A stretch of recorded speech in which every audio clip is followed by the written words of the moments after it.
Viewers welcome back in our program जी doctor साहब इस तो पहला कि ਆਪਾਂ ਅਗਲੇ ਇਸ਼ੂ ਬਾਰੇ ਤੁਹਾਡੀ ਰਾਏ ਜਾਣੀ ਹੈ ਅਸੀਂ ਆਪਣੇ ਦਰਸ਼ਕਾਂ ਦੱਸ ਦੇਣਾ ਚਾਹੁੰਦੇ ਹਾਂ ਕਿ ਤੁਸੀਂ ਟੀਵੀ 84 ਨੂੰ ਦੇਖ ਸਕਦੇ ਹੋ spectrum cable Bell 5 cable in Canada RCN cable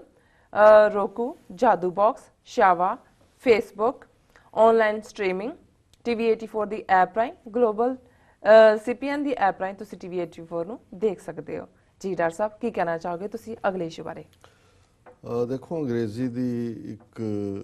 saying ਹੈ to get the taste of one's own medicine ਜੀ ਕਿ ਜਿਹੜੀ ਦਵਾਈ ਤੁਸੀਂ ਦੂਸਰੇ ਨੂੰ ਉਗਾੜ ਕੇ ਪਿਆ ਰਹੇ ਹੋ ਇੱਕ ਸਮਾਂ ਆ ਜਾਂਦਾ ਵੀ ਤੁਹਾਨੂੰ ਵੀ ਉਹਦਾ ਆਪ ਵੀ ਸਵਾਦ ਚੱਖਣਾ ਪੈਂਦਾ ਜੀ ਅਰੁਣਾਚਲ ਦਾ ਜਿਹੜਾ ਇੱਕ ਆਪਣੇ ਆਪ ਨੂੰ ਬੋਧੀ ਕਹਿਣ ਵਾਲਾ ਲੇਕਿਨ ਅਸਲ 'ਚ ਹਿੰਦੂ ਤਵੀਆਂ ਨਾਲੋਂ ਵੀ ਜ਼ਿਆਦਾ ਹਿੰਦੂ ਤਵੀ ਜਿਹਦੇ ਲਈ ਅਗੇਨ ਅੰਗਰੇਜ਼ੀ 'ਚ ਕਹਿੰਦੇ ਨੇ ਮੋਰ ਲਾਇਲ ਦੈਨ ਦਾ ਕਿੰਗ ਜੀ ਜਿਸ ਦੀ ਕਿਰਨ ਰਿਜੀਜੂ ਜਿਹੜਾ ਕਿ ਅਕਸਰ ਹਰ ਮੌਕੇ ਦੇ ਉੱਤੇ ਜੇ ਉਹ ਦਲਾਈ ਲਾਮੇ ਦਾ ਮੁੱਦਾ ਹੈ ਤਾਂ ਉਹ ਕਹਿੰਦਾ ਜੀ ਮੇਰਾ ਗੁਰੂ ਹੈ ਮੈਂ ਅਰੁਣਾਚਲ 'ਚ ਲੈ ਕੇ ਜਾਣਾ ਜੇ ਗੁਰਮੇਰ ਕੌਰ ਨੇ ਅਖਿਲ ਭਾਰਤੀ ਵਿਦਿਆਰਥੀ ਪਰਿਸ਼ਦ ਦੇ ਖਿਲਾਫ ਆਵਾਜ਼ ਚੁੱਕੀ ਧੱਕੇ ਦੇ ਖਿਲਾਫ ਤੇ ਇਹਨੇ ਸਭ ਤੋਂ ਨੈਸਟੀ ਕਮੈਂਟ ਸਭ ਤੋਂ ਪਹਿਲਾਂ ਕੀਤਾ ਔਰ ਇਸੇ ਤਰ੍ਹਾਂ ਹੋਰ ਮੁੱਦਿਆਂ ਦੇ ਉੱਤੇ ਵੀ ਹਮੇਸ਼ਾ ਜਿਹੜਾ ਹੈ ਇਹ ਬਿਲਕੁਲ ਮੋਰ ਲਾਇਲ ਦੈਨ ਦਾ ਕਿੰਗ ਦੀ ਗੱਲ ਕਰਦਾ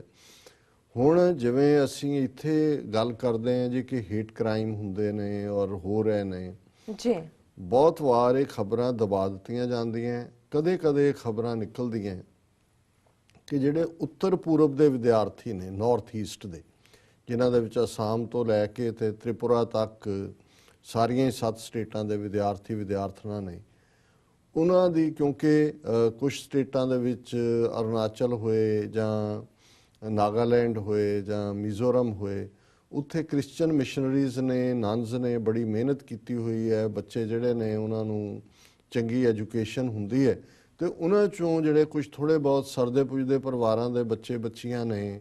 ਉਹ ਦਿੱਲੀ ਯੂਨੀਵਰਸਿਟੀ ਜਾਂ ਚੰਡੀਗੜ੍ਹ ਪੰਜਾਬ ਯੂਨੀਵਰਸਿਟੀ 'ਚ ਵੀ ਆਉਂਦੇ ਰਹੇ ਜਾਂ ਹੁਣ ਬੰਗਲੌਰ ਹੈਦਰਾਬਾਦ ਦੀਆਂ ਯੂਨੀਵਰਸਿਟੀਆਂ 'ਚ ਵੀ ਪੜ੍ਹਨ ਆਉਂਦੇ ਨੇ ਉਹਨਾਂ ਦੇ ਨਾਲ ਬਹੁਤ ਵਿਤਕਰਾ ਕੀਤਾ ਜਾਂਦਾ ਕਿਉਂਕਿ ਰੇਸ਼ੀਅਲ ਸਟਾਕ ਉਹ ਵੱਖਰਾ ਹੈ ਜਦੋਂ ਅਸੀਂ ਅਸਾਮ ਤੋਂ ਲੈ ਕੇ ਉੱਥੋਂ ਤੱਕ ਦੇਖਦੇ ਹਾਂ ਤੇ ਜਿਹੜੇ ਫੀਚਰ ਚਾਈਨੀਜ਼ ਜਾਂ ਕੋਰੀਅਨਸ ਜਾਂ ਵਿਤਨਾਮੀਆਂ ਦੇ ਜਾਂ ਥਾਈਸ ਦੇ ਨੇ ਉਹੀ ਮੰਗਲੋਇਡ ਫੇਸ ਨੂੰ ਕਹਿੰਦੇ ਨੇ ਮੰਗੋਲ ਫੀਚਰ ਨੇ ਔਰ ਉਹਨਾਂ ਨੂੰ ਬਹੁਤ ਡਿਸਕ੍ਰਿਮੀਨੇਟ ਉਹਨਾਂ ਨੂੰ ਕੀਤਾ ਜਾਂਦਾ ਉਹਨਾਂ ਦੇ ਨਾਲ ਪਹਿਲਾਂ ਤਾਂ ਉਹਨਾਂ ਨੂੰ ਘਰ ਹੀ ਨਹੀਂ ਦਿੰਦੇ ਕਮਰੇ ਨਹੀਂ ਦਿੰਦੇ ਇਹ ਜਿਵੇਂ ਸਟੀਰੀਓਟਾਈਪ ਬਣਾਇਆ ਹੋਇਆ ਉਹ ਇਹ ਹੈ ਜੀ ਇਹ ਡਰੱਗ ਕਰਨ ਵਾਲੇ ਨੇ ਫਿਰ ਇਹ ਬਣਾਇਆ ਕਿ ਜੀ ਇਹ ਜਿਹੜੀਆਂ ਕੁੜੀਆਂ ਨੇ ਜਾਂ ਦੂਜੀਆਂ ਨੇ ਇਹਨਾਂ ਨੂੰ ਤੁਸੀਂ ਆਸਾਨੀ ਨਾਲ ਜਿਹੜਾ ਵਰਗਲਾ ਸਕਦੇ ਹੋ ਔਰ ਬਹੁਤ ਵਾਰ ਜ਼ਬਰਦਸਤੀ ਵਾਲੇ ਧੱਕੇ ਵੀ ਹੁੰਦੇ ਨੇ ਔਰ ਜਦੋਂ ਉਹ ਈਵਨ ਪੁਲਿਸ ਥਾਣਿਆਂ 'ਚ ਜਾਂਦੇ ਨੇ ਉਹਨਾਂ ਦੀ ਕੋਈ ਸੁਣਵਾਈ ਨਹੀਂ ਕਰਦਾ ਔਰ ਕਈ ਵਾਰ ਤਾਂ ਬਹੁਤ ਮਾਰ ਕੁਟਾਈ ਹੁੰਦੀ ਹੈ ਕਈ ਕੇਸ ਕਦੀ ਕਦਾਈ ਸਾਹਮਣੇ ਆ ਜਾਂਦੇ ਨੇ ਹੁਣ ਇਹ ਜਿਹੜਾ ਕਿਰਨ ਰਿਜੀਜੂ ਹੈ ਕਿਰਨ ਇਹਦਾ ਸੰਬੰਧ ਅਰੁਣਾਚਲ ਪ੍ਰਦੇਸ਼ ਨਾਲ ਹੈ ਔਰ ਇੱਕ ਜਿਹੜੀ ਸਟੋਰੀ ਸਾਹਮਣੇ ਆਈ ਕਿ ਜਿਹੜੀ ਹੈ ਬੰਗਲਾਰੂ ਦੇ ਵਿੱਚ ਇੱਕ ਅਰੁਣਾਚਲ ਦਾ ਸਟੂਡੈਂਟ ਜਿਹਦਾ ਵਿਚਾਰਾ ਬੱਤੀ ਜਗਾ ਦੀ ਸੀ ਉਹਨੇ ਜਾਂ ਕੀ ਕਰਦਾ ਸੀ ਜਾਂ ਪਾਣੀ ਮੈਂ ਖਬਰ ਪੜਾਂਗਾ ਕਿ ਉਹਨੇ ਮਾਲਕ ਮਕਾਨ ਨੇ ਕਿਹਾ ਜੀ ਤੂੰ ਜ਼ਿਆਦਾ ਕਰ ਰਹੇ ਆ ਬਿੱਲ ਆ ਰਿਹਾ ਤਾਂ ਉਹਦੀ ਮਾਰ ਕੁਟਾਈ ਕੀਤੀ ਬੜੀ ਬੁਰੀ ਤਰ੍ਹਾਂ ਔਰ ਉਹ ਜਿਹੜੀ ਭੀੜ ਹੈ ਜਾਂ ਦੂਜੇ ਨੇ ਉਹਨੂੰ ਮਜਬੂਰ ਕੀਤਾ ਕਿ ਉਹ ਉਹਦੇ ਮਾਲਕ ਦੇ ਪੈਰਾਂ ਦੀ ਜਿਹੜੀਆਂ ਜੁੱਤੀਆਂ ਉਹ ਚੱਟੇ ਔਰ ਇਹ ਹਿਊਮਿਲੇਸ਼ਨ ਤੋਂ ਬਾਅਦ ਜਦੋਂ ਇਹ ਖਬਰ ਸਾਹਮਣੇ ਆ ਗਈ ਤੇ ਹੁਣ ਇਹ ਕਿਰਨ ਰਿਜੀਜੂ ਦਾ ਹੈ ਕਿ ਜੀ ਮੈਨੂੰ ਬਹੁਤ ਦੁੱਖ ਹੋਇਆ ਮੈਂ ਬਹੁਤ ਸੈਡਨ ਉਹਦੇ 'ਚ ਖਬਰ ਹੈ attack on Arunachal student in Bengaluru saddening Rijiju student beaten up forced to lick his house owners shoes ਕਿ ਉਹਨੂੰ ਕੁੱਟਿਆ ਔਰ ਮਾਲਕ ਦੇ ਜਿਹੜੇ ਨੇ ਜੁੱਤੀਆਂ ਉਹਨੂੰ ਚੱਟਣ ਤੇ ਮਜਬੂਰ ਕੀਤਾ New Delhi Union Minister Kiren Rijiju on Monday described the attack on a student from Arunachal Pradesh in Bengaluru as saddening कि मैं बहुत sad हैं and said the Home Ministry is also pursuing the matter besides the police investigation ਹੁਣ Home Ministry भी आ गई police investigation ਯੂਨੀਵਰਸਿਟੀਆਂ 'ਚ ਤੁਸੀਂ ਸਟੂਡੈਂਟਸ ਨੂੰ ਮਾਰੋ ਕੁੱਟੋ ਉਹਨਾਂ ਦੇ ਗਾਇਬ ਹੋਏ ਨੇ JNU ਦੇ ਸਟੂਡੈਂਟ ਫਿਰ ਬਾਅਦ ਕਹਿੰਦੇ ਜੀ ਉਹਨਾਂ ਨੇ ਸੁਸਾਈਡ ਕਰ ਲਿਆ ਹੋਣਾ ਦੌੜ ਗਏ ਹੋਣੇ ਨੇ ਘਰੋਂ ਨਹੀਂ ਪਰ ਉਹ ਚੁੱਕ ਕੇ ਮਾਰੇ ਹੋਏ ਨੇ when we are talking of safety of Indians ਹੁਣ ਆਪ ਉਹ ਕਹਿ ਰਹੇ when we are talking of safety of Indians abroad such incidents in our country are very saddening Rijiju told report ਉਹਨੇ ਕਿਹਾ ਜੀ ਅਸੀਂ ਬਾਹਰਲੇ ਮੁਲਕਾਂ ਨੂੰ ਕਹਿੰਦੇ ਹਾਂ ਕਿ ਜੀ ਤੁਸੀਂ ਸਾਡੇ ਇੰਡੀਅਨਸ ਨੂੰ ਸੇਵ ਕਰੋ ਅਸੀਂ ਕੀ ਕਰ ਰਹੇ ਹੁਣ ਇਹ ਸਵਾਲ ਤੂੰ ਪੁੱਛ ਕਿ ਤੇਰੀ ਹੋਮ ਮਿਨਿਸਟਰੀ ਦੇ ਥੱਲੇ ਘੱਟ ਗਿਣਤੀਆਂ ਦੇ ਨਾਲ ਕੀ ਹੋ ਰਿਹਾ ਜਾਂ ਕੀ ਕਰ ਰਹੇ ਔਰ ਉਹਨੂੰ ਤੈਨੂੰ ਅੱਗੇ ਫੇਸ ਕੀਤਾ ਹੁੰਦਾ ਜਸਟੀਫਾਈ ਕਰਨ ਦੇ ਲਈ। ਜੀ The Union Minister of State for Home said police are investigating the case and his office is also pursuing it for action against those guilty in the incident। ਕਿ ਜੀ ਅਸੀਂ ਇਸ ਦੀ ਜਿਹੜੀ ਹੈ ਪਰਸਿਊ ਕਰ ਰਹੇ ਹਾਂ। Higbo Gunte, who hails from Arunachal Pradesh and is a 4th semester student of Christ University, was allegedly beaten and forced to lick his house owner's shoes for using excessive water in Bengaluru on March 6th। ਕਿ ਜੀ ਤੂੰ ਪਾਣੀ ਬਹੁਤ ਇਸਤੇਮਾਲ ਕੀਤਾ ਹੈ। ਉਹਨਾਂ ਨੇ ਹਾਊਸ ਓਨਰ ਦਾ ਕਿਹਾ ਕਿ ਜੀ ਉਹਨੂੰ ਅਸੀਂ ਸ਼ਨਾਖਤ ਕਰ ਲਈ ਹੈ, ਉਹਦੇ ਖਿਲਾਫ ਇਹ ਕੇਸ ਰਜਿਸਟਰ ਕਰ ਦਿੱਤਾ। ਹੁਣ ਇੱਕ ਪਾਸੇ ਤਾਂ ਅਰੁਣਾਚਲ ਦੇ ਇੱਕ ਸਟੂਡੈਂਟ ਨੂੰ ਲੈ ਕੇ ਇਹ ਵੀ ਬੜਾ ਸੈਡ ਹੋਇਆ, ਇਹਨੂੰ ਬਾਹਰਲੇ ਇੰਡੀਅਨਸ ਦਾ ਸਲੂਕ ਵੀ ਯਾਦ ਆਇਆ, ਪੁਲਿਸ ਇਨਵੈਸਟੀਗੇਸ਼ਨ ਵੀ ਹੋਈ ਔਰ ਇਹ ਵਾਕਿਆ ਕਰਨਾਟਕਾ ਦਾ ਜੀ। ਹੁਣ ਇੱਕ ਨਾਲ ਦੀ ਨਾਲ ਖਬਰ ਕਰਨਾਟਕਾ ਨਾਲ ਸੰਬੰਧਿਤ ਹੀ ਇੱਕ ਕਨਾਡਾ ਜ਼ਬਾਨ ਦਾ ਰਾਈਟਰ ਜਿਹੜਾ ਹਿੰਦੂ ਤਵੀਆਂ ਨੂੰ ਕ੍ਰਿਟਿਸਾਈਜ਼ ਕਰਦਾ ਆਪਣੇ ਨਾਵਲਾਂ 'ਚ, ਉਹ ਇੱਕ ਬੁੱਕ ਫੰਕਸ਼ਨ ਦੇ ਵਿੱਚ ਆਇਆ ਉਦਘਾਟਨ ਕਰਨ ਔਰ ਇਹ ਹਿੰਦੂ ਤਵੀਆਂ ਦੇ ਇੱਕ ਗਰੁੱਪ ਨੇ ਉਹਨੂੰ ਫੜ ਕੇ ਉਹਦਾ ਮੂੰਹ ਜਿਹੜਾ ਹੈ ਉਹ ਸਿਆਹੀ ਦੇ ਨਾਲ ਕਾਲਾ ਕੀਤਾ ਔਰ ਦਰਸ਼ਕ ਸਕਰੀਨ ਤੇ ਦੇਖ ਸਕਣਗੇ ਕਿ ਵੀ ਇਹ ਵਰਤਾਰਾ ਵੀ ਉਸੇ ਹੀ ਕਰਨਾਟਕਾ ਸਟੇਟ 'ਚ ਹੁੰਦਾ ਔਰ ਇਹ ਵੀ ਖਬਰ ਬਣੀ Kannada writers face smeared with black ink ਕਿ ਵੀ ਔਰ ਇਹ ਖਬਰ ਹੈ a progressive writer's face was smeared with black ink here, allegedly by right-wing activists who also warned him of dire consequences if he dare write against Hindu gods, said a senior police officer। ਨਾਲੇ ਉਹਦਾ ਮੂੰਹ ਕਾਲਾ ਕੀਤਾ ਨਾਲ ਉਹਨੂੰ ਕਿਹਾ ਜੇ ਅਸੀਂ ਤੈਨੂੰ ਛੱਡਣਾ ਨਹੀਂ ਹੈਗਾ ਜੇ ਤੂੰ ਸਾਡੇ ਖਿਲਾਫ ਲਿਖਿਆ ਹਿੰਦੂ ਗੋਡ ਦਾ ਮਤਲਬ ਜੋ ਅਸੀਂ ਝੂਠ ਵੇਚ ਰਹੇ ਹਾਂ ਉਹ ਤੁਸੀਂ ਮੰਨੋ ਔਰ ਜੇ ਤੁਸੀਂ ਉਹਦੇ ਤੇ ਇਤਰਾਜ਼ ਕਰੋਗੇ ਤੇ ਉਹਨੂੰ ਅਸੀਂ ਟੋਲਰੇਟ ਨਹੀਂ ਕਰਾਂਗੇ। Yogesh Master was attacked by 8 or 9 persons who smeared his face with black ink and fled when he was having tea at a nearby stall here yesterday, Devnagar Superintendent of Police Bhim Shankar Gould told PTI. He said Yogesh, the author of controversial Kannada novel Dundi,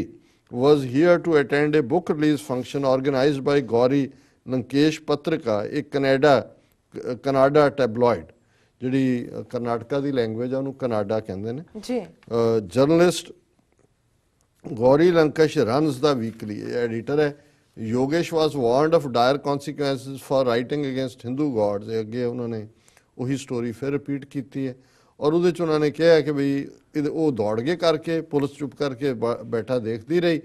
ਤੇ ਫਿਰ writers ਨੇ protest ਕੀਤਾ। ਪ੍ਰੋਟੈਸਟੀ allege that the ਅਟੈਕਰਸ ਵਰ right wing activist and demanded a thorough investigation to the incident and stringent action against them, Gould said। Several police teams ਉਹਨਾਂ ਨੇ ਕਿਹਾ ਜੀ ਅਸੀਂ ਬਣਾ ਦਿੱਤੀਆਂ ਨੇ ਔਰ ਇਸ ਤੋਂ ਪਹਿਲਾਂ ਵੀ ਇਹਨੂੰ ਯੋਗੇਸ਼ ਨੂੰ was arrested in August 2013 after local Hindu outfits lodged a complaint against him for allegedly hurting the Hindu sentiments by depicting Lord Ganesha in poor light in his novel Tundi। ਕਿ ਉਹਨੇ ਨਾਵਲ 'ਚ ਗਣੇਸ਼ ਨੂੰ ਜਿਹੜਾ ਉਹ ਹਾਥੀ ਦਾ ਕਿਉਂ ਸਿਰ ਲਾਤਾ ਉਹਦੇ ਬੰਦੇ ਦਾ ਕਿਉਂ ਨਹੀਂ ਲਾਇਆ ਜਾਂ ਉਹਨੇ ਬੰਦੇ ਦਾ ਲਾਤਾ ਹੋਣਾ ਜੀ। ਤੇ ਉਹਨਾਂ ਨੇ ਕਿਹਾ ਕਿ ਜੀ ਉਦੋਂ ਵੀ ਉਹਨੂੰ ਫੜ ਲਿਆ ਸੀ। ਸੋ ਹੁਣ ਉਸੇ ਕਰਨਾਟਕਾ ਸਟੇਟ 'ਚ ਇੱਕ ਸਨਮਾਨਿਤ ਰਾਈਟਰ ਜਿਹੜਾ ਫਰੀडम ਆਫ ਐਕਸਪ੍ਰੈਸ਼ਨ ਦੇ ਥੱਲੇ ਔਰ ਇਹ ਬੜਾ ਸੈਲੀਬ੍ਰੇਟਡ ਰਾਈਟਰ ਹੈ, ਇਹਦੀ ਕਿਤਾਬ ਹਜ਼ਾਰਾਂ 'ਚ ਵਿਕ ਜਾਂਦੀ ਹੈ ਨਾਲੋਂ ਨਾਲ ਹੀ, ਉਹਨੂੰ ਤਾਂ ਉਹ ਧਮਕੀ ਵੀ ਦਿੰਦੇ ਨੇ, ਉਹਦਾ ਮੂੰਹ ਵੀ ਕਾਲਾ ਕਰਦੇ ਨੇ ਔਰ ਪੁਲਿਸ ਜਿਹੜੀ ਹੈ ਔਰ ਉਹਦੇ 'ਚ ਕਿਰਨ ਰਿਜਿਜੂ ਨੂੰ ਨਹੀਂ ਹੋਇਆ ਤੇ ਆਪਣੀ ਸਟੇਟ ਦਾ ਇੱਕ ਮੁੰਡਾ ਉਹਦੇ ਨਾਲ ਜਦੋਂ ਹੋ ਰਿਹਾ ਤਾਂ ਉਹਨੂੰ ਨਜ਼ਰ ਆ ਰਿਹਾ ਜੀ ਦੇਖੋ ਬਾਹਰਲੇ ਇੰਡੀਅਨਸ ਦੇ ਨਾਲ ਵੀ ਜਦੋਂ ਹੁੰਦਾ ਅਸੀਂ ਕਿਵੇਂ ਰੌਲਾ ਪਾਉਂਦੇ। ਸੋ ਕੁੱਲ ਮਿਲਾ ਕੇ ਅਸੀਂ ਸਮਝਦੇ ਹਾਂ ਵੀ ਇਹ ਜਿਹੜਾ ਜਿਸ ਕਿਸਮ ਦਾ ਮਾਹੌਲ ਉੱਥੇ ਸਿਰਜਿਆ ਜਾ ਰਿਹਾ ਹੈ ਜੀ ਉਹਦੇ 'ਚ ਕੋਈ ਵੀ ਇੱਕ ਬ੍ਰਾਹਮਣਵਾਦ ਦੀ ਖੇਡ ਹੈ, ਹਿੰਦੂਤਵਾ ਖੁੱਲ੍ਹ ਕੇ ਖੇਡ ਰਿਹਾ ਔਰ ਕਦੇ ਉਹ ਇੱਕ ਨੂੰ ਦੂਸਰੇ ਦੇ ਖਿਲਾਫ ਵਰਤ ਰਿਹਾ ਹੈ। ਇਹ ਅਰੁਣਾਚਲ ਦਾ ਬੋਧੀ ਇਹ ਮੁਸਲਮਾਨਾਂ ਦੇ ਖਿਲਾਫ ਬੋਲਦਾ ਹੈ ਜਾਂ ਘੱਟ ਗਿਣਤੀਆਂ ਦੇ ਖਿਲਾਫ ਬੋਲਦਾ ਹੈ। ਇਸੇ ਤਰ੍ਹਾਂ ਕੋਈ ਹੋਰ ਉਹਨਾਂ ਨੇ ਆਪਣੇ ਦੁਮ ਛੱਲੇ ਰੱਖੇ ਹੋਏ ਨੇ। ਉਹ ਨਕਵੀ ਨਾਂ ਦਾ ਇੱਕ ਮੁਸਲਮਾਨ ਜਿਹੜਾ ਉਹ ਰੱਖਿਆ ਹੋਇਆ, ਕਿਹਦਾ ਜਵਾਈ ਹੈ ਉਹ, ਕੋਈ ਹੋਰ ਰੱਖੇ ਹੋਇਆ ਇੱਦਾਂ ਦੇ ਇੱਕ ਦੋ ਜਿਹੜੇ ਨੇ ਧੂਤੇ ਬਣਾ ਕੇ। ਬਟ ਅਲਟੀਮੇਟਲੀ ਇਹ ਗੱਲ ਸਮਝਣ ਵਾਲੀ ਹੈ ਕਿ ਇਹ ਜੋ ਹਾਲ ਹੈ ਇਸ ਸਾਰੇ ਚੋਂ ਇਹ ਨਾਜ਼ੀ ਲਾਈਕ ਆਈਡੀਓਲੋਜੀ ਦਾ ਬਿਲਕੁਲ ਜਿਹੜੀ ਆਵਾਜ਼ ਬੰਦ ਕਰਨਾ ਹੈ, ਇੰਨੀ ਕਿ ਦਹਿਸ਼ਤ ਡਰ ਪੈਦਾ ਕਰ ਦੇਣਾ ਕਿ ਕੋਈ ਜ਼ਬਾਨ ਨਾ ਖੋਲੇ ਔਰ ਇਸ ਨੂੰ ਚੈਲੰਜ ਕਰਨਾ ਬਣਦਾ ਹੈ ਔਰ ਉਹ ਚੈਲੰਜ ਤਾਂ ਹੀ ਜਿਹੜਾ ਉਹ ਇਫੈਕਟਿਵ ਹੋ ਸਕਦਾ ਕਿ ਸੱਚ ਦੇ ਨਾਲ ਖਲੋਤਾ ਜਾਏ, ਜਿਹਦੇ ਨਾਲ ਜਿੱਥੇ ਧੱਕਾ ਹੁੰਦੇ ਜੀ ਗੁਰਮੇਰ ਕੌਰ ਨੇ ਜੇ ਆਪਣੀ ਆਵਾਜ਼ ਚੁੱਕੀ ਤੇ ਉਹ ਬੇਸ਼ੱਕ ਥੋੜੀ ਦੇਰ ਲਈ ਚੁੱਕਨੇ ਫਿਰ ਚੈਲੰਜ ਕੀਤਾ ਵਾਪਸ ਉਹਨੇ ਸਹਿਵਾਗ ਨੂੰ ਵੀ ਹੁੱਡੇ ਨੂੰ ਵੀ ਉਹਨੂੰ ਜਿਹੜਾ ਹੈ। ਸੋ ਕੁੱਲ ਮਿਲਾ ਕੇ ਔਰ ਜਦੋਂ ਦਾ ਇਹ ਚੈਲੰਜ ਹੋਇਆ ਇੱਕ ਵਾਰੀ ਇਹ ਸੁਣ ਹੋ ਗਏ ਅਖਿਲ ਭਾਰਤੀ ਵਿਦਿਆਰਥੀ ਪਰਿਸ਼ਦ ਹਿੰਦੂਤਵੀ ਕੀ ਹੈ। ਹੁਣ ਆ ਜਿਹੜੀ ਇਹਨਾਂ ਨੇ ਵਿਕਟਰੀ ਦੇ ਨਾਂ ਥੱਲੇ ਜਿਹੜਾ ਆਪਣਾ ਹਿੰਦੂਤਵਾ ਦਾ ਰੱਥ ਯੂਪੀ ਉੱਤਰਾਖੰਡ 'ਚ ਘੁਮਾ ਦਿੱਤੇ, ਹੁਣ ਇਹ ਹੋਰ ਪੁੱਤਰਨਗੇ ਔਰ ਆਉਣ ਵਾਲੇ ਦਿਨਾਂ 'ਚ ਅਸੀਂ ਦੇਖਾਂਗੇ ਕਿ ਹੋਰ ਵੀ ਇਸ ਕਿਸਮ ਦੀਆਂ ਜਿਹੜੀਆਂ ਘਟਨਾਵਾਂ ਵਾਪਰਨਗੀਆਂ। ਜੀ ਡਾਕਟਰ ਸਾਹਿਬ ਬਿਲਕੁਲ ਇੱਥੇ ਲੈਣੇ ਬ੍ਰੇਕ। ਵਿਊਅਰਸ ਤੁਸੀਂ ਕਿਤੇ ਨਹੀਂ ਜਾਣਾ, ਮਿਲਦੇ ਹਾਂ ਛੋਟੇ ਵਕਫੇ ਤੋਂ ਬਾਅਦ।